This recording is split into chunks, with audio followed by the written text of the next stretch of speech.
கடகராசிக்கு இந்த குரு பெயர்ச்சி ராகு கேது பெயர்ச்சி எவ்வாறு? மே மாதம் 15ஆம் தேதி குரு பெயர்ச்சி, மே மாதம் 18ஆம் தேதி ராகு கேது பெயர்ச்சி. இனி வரும் காலம் சுகம் என்பதை உடல் சுகமாகட்டும் மனம் சுகமாகட்டும் என்னென்ன சுகம் கிடைக்காம போன அனைவருக்கும் இனி வெற்றி பாதை என்று சொல்லக்கூடிய அமைப்பு தான் சார்.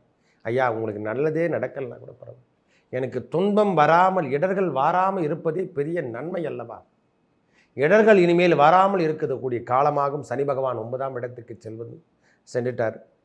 இப்பொழுது ராகு கேதுக்களுடைய தன்மை, பகவான் இதுவரைக்கும் 3ஆம் இடத்துல இருந்து வந்த கேது பகவான் 2ஆம் இடம் என்று சொல்லக்கூடிய சிம்மத்துக்கு வராரு.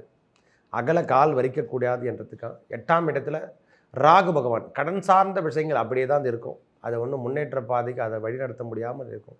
மற்றபடி செல்வங்கள் சேர்றதுக்கு பகவான் குரு பகவானுடைய அமைப்பால் 12க்கு வரும்பொழுதெல்லாம் செல்வங்கள் தானாக வந்து சேரக்கூடிய அமைப்பு. அதாவது எப்படியாவது நம்மளுக்கு செல்வங்கள் சேர்றதுக்கான காலம் யார் மூலியமாவது அதுக்கான அமைப்புகள்லாம் தேடி வரும். சுப நிகழ்ச்சிகளும் சுப எண்ணங்களும் நம்ம வீட்டில் சுப நிகழ்ச்சிகள் நடக்கலைன்னா இனிமேல் சுப நிகழ்ச்சிகள் நடந்த வண்ணம் காணப்படும்.